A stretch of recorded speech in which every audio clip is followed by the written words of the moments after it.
This is probably the first introduction most people have had to Jennie Powers. It's the mural painted last summer by the Waldogs group. It is one of the several murals noting important people and things from Keene's past. Thanks to this mural, Powers' importance is getting re-examined.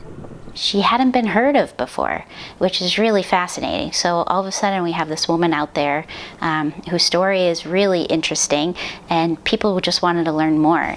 Powers was a deputy sheriff for Cheshire County during the progressive era of the early 1900s.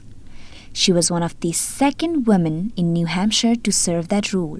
She was one of the first people to make the animal welfare a priority and to advocate for animal cruelty laws. Jennie Powers was walking these streets, chasing down vehicles, and if anyone was abusing an animal, she once jumped out a window to chase a man who was abusing a horse and took the screen and everything with her.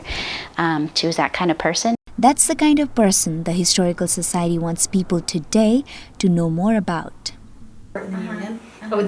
This is TRICIA HURLEY. She's developing a curriculum about Powers so teachers can take her story into the classroom. I think that any time that children can learn about something, first through understanding what's happening right here in their town or has happened right here in their town, that it brings history alive for them in a way that is very meaningful. To know like we walk the same streets of these people who are doing these amazing things is nice, and to have kids see that mural and remember that I know who that is and I know how important she was to this community, I think says a lot. I feel like we have a responsibility to share those stories and make those connections with kids.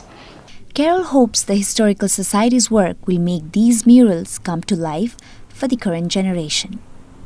Benajil Rai, KSC TV.